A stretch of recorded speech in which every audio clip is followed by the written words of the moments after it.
meus amigos, essa semana foi um pouco difícil para quem gosta de Tower of God e o capítulo não saiu porque é o hiato e esperamos que esse hiato acabe até o final do ano. Eu digo isso sempre para vocês, mas nesse capítulo vocês vão entender um pouquinho, uma análise bem rápida sobre os revolucionários, quando eles apareceram com maior peso na obra. Foi a partir do capítulo 640 do manhwa de Tower of God, e é muito importante você entender quem são esses integrantes, qual é o poder que eles têm que podem mudar os caminhos da torre. Por que eu tô falando dos revolucionários? Pessoal, eu disse em algumas análises que o exército Zahard, que apareceu aonde estavam os revolucionários, precisamente o líder deles, o chefe, vendo ali aquela abordagem, e eles querendo saber o que aconteceu, quem conseguiu as coordenadas deles. Nós temos uma teoria de que pode ser o Kirin que dedou pra eles, dedurou, né, que ele não acabou de entrar pros revolucionários e o cara já quer ganhar uma moedinha com o Zahard. Só que isso é só teoria, nós não sabemos se realmente é isso. Mas aquele grupo de exército Zahard vai tomar um pau deles. Eu já tô falando porque não tem como eles ganharem desses caras. Você viu o tamanho do cara? O Siu, o autor da obra, disse que gosta de desenhar os personagens. Quando apareceu o Zahard a primeira vez, com um físico bem grande, ele é bem alto, ele é o mais alto dos grandes heróis do passado, ali que subiram a torre. E tipo assim, você vê nitidamente que o chefe, que é também chamado de Zahard, dentro ali dos revolucionários, que realmente ele deve ter muito poder de fogo ali. Claro que não vai enfrentar o Rex, vamos falar isso, mas eles não vão deixar barato essa invasão assim de Zahard. E quem são esses integrantes? Bom, a princípio, quando nós vimos a primeira vez quem estava infiltrado dentro da família Pobidal, era nada mais nada menos que um dos bibliotecários também, que são pessoas importantes, acredito, dentro ali da família Pobidal, que era o Mitchell, que é o primeiro que foi descoberto depois que se mostrou um revolucionário. E também fez graves acusações contra o Gustang, na verdade, precisamente contra sua esposa, né, a Blossom, que eu vou entrar mais perto do final do vídeo. Depois nós tivemos o Yama enfrentando 3 personagens revolucionários, e o Yama, com essa nova transformação dele, se mostrou importante em enfrentá-los, né, apesar de nós não sabermos os níveis de força dentre eles lá, mas sequer provavelmente são bem mais fortes. Temos aquela garota que eu tô chamando ela de menina do Leigan, porque ela realmente faz a pose de Usuku Urameshi, dando aqueles golpes de raio tão poderosos que praticamente derrotou a Dawn, que era uma guerreira lendária. E o Doom, que conseguiu resgatar antes que ela caísse ali do espaço, foi finalizado, foi derrotado por aquele astronauta que apareceu e depois foi atrapalhar a briga do Kirin contra seu irmão Robadon, dizendo que tem como substituir sim os líderes das 10 grandes famílias da torre, e eles estão lá, os revolucionários, para isso.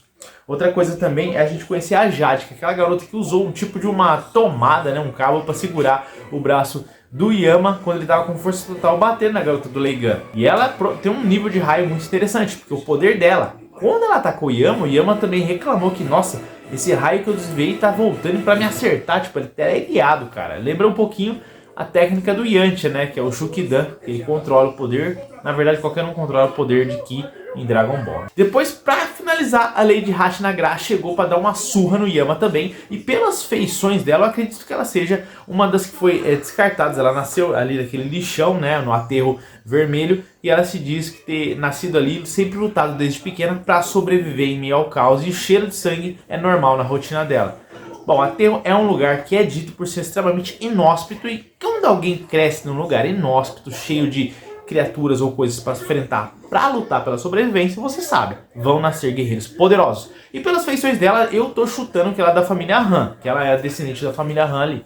Tá, da onde saiu esse povo que quer acabar com todos os preceitos da torre, que quer acabar com as 10 grandes famílias?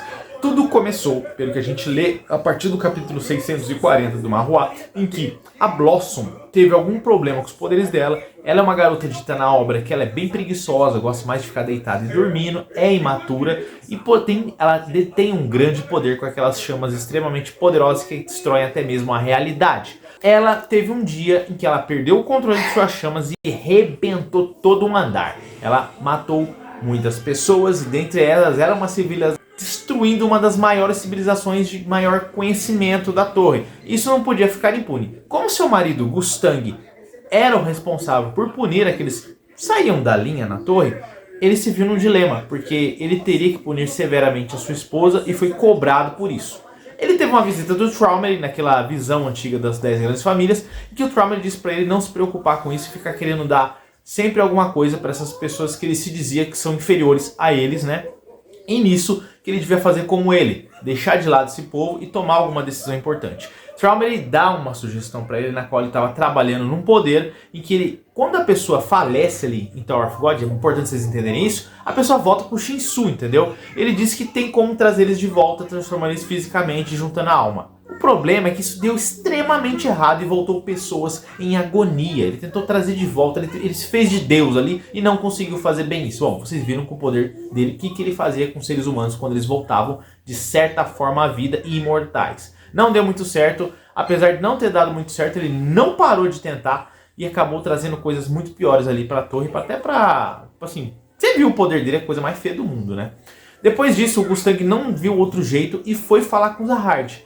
E Zahard ainda faz questão de apontar o dedo pra ele e falar, ué, você aí agora quer seguir o meu plano de criar um aterro onde nós jogaríamos tudo que nós não quisermos na torre? Gente, um rei tem que resolver os problemas de uma torre. E o Zahard queria fazer como? Empurrando isso para algum lugar, escondendo. Mas ele não queria fazer isso para ajudar a torre.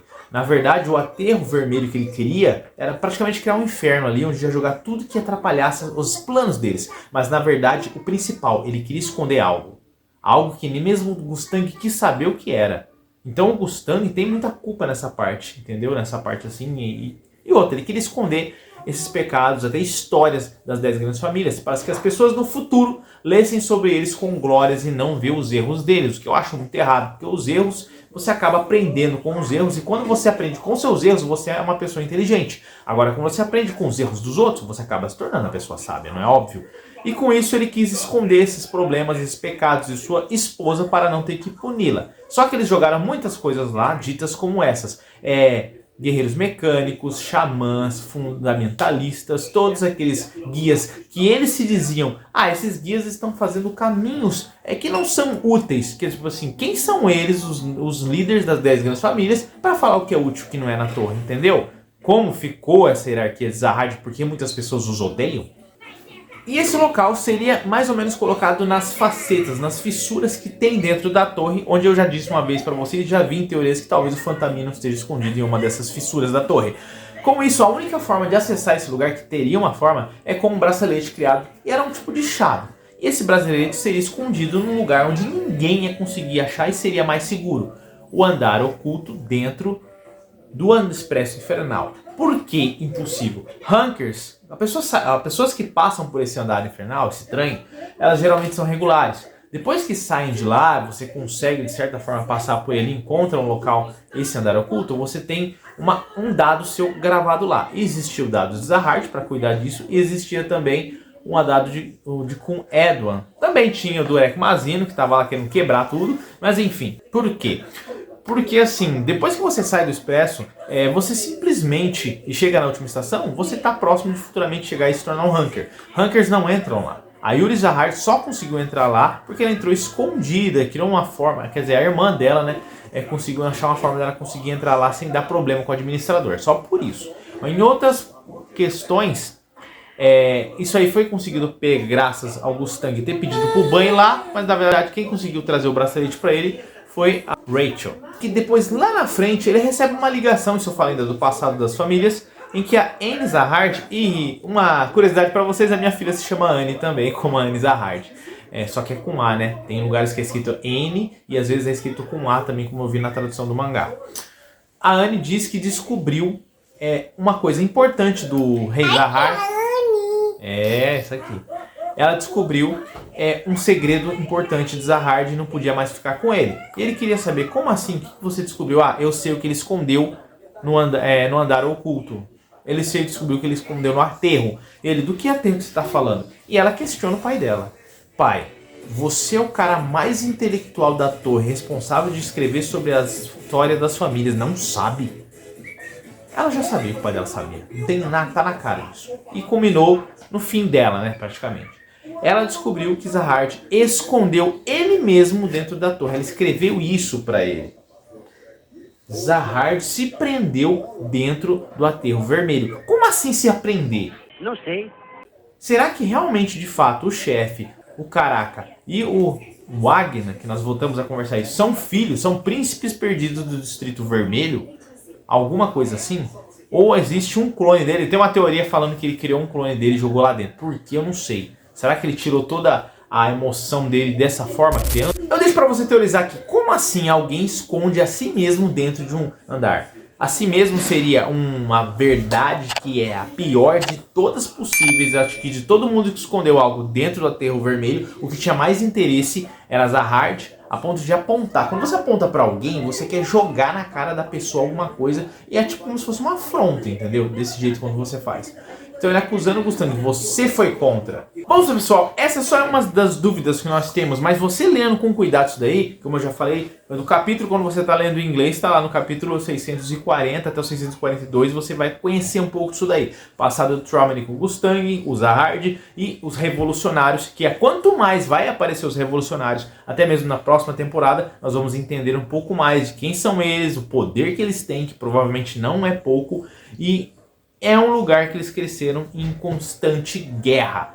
Pessoas que vivem em constante guerra se tornam fortes, poderosas e vai ser rivalizar todo mundo aqui do andar original da torre. Então vão ser obrigados as 10 grandes famílias a aparecerem agora a mais pra gente. Eu acredito muito nisso. E outros que são fracos, que estão se tornando fortes, vão ter mais ascensão, como o Yama. O Yama conseguiu uma transformação incrível. E essa transformação lembra um pouquinho aquelas criaturas que são tanto a triça azul quanto a triça vermelha dentro do Ban, né? Interessante. Não que eu tô falando que o Ban vai absorver, né? Pelo amor de Deus. Tem gente reclamando aí que o Ban não tem explicação e simplesmente só aumenta o nível de poder. Mas sim, tem explicação sim, e logo eu vou trazer um vídeo sobre isso. Falou? Forte abraço, fique com Deus, deixa a panelada, deixa isso no like e até mais.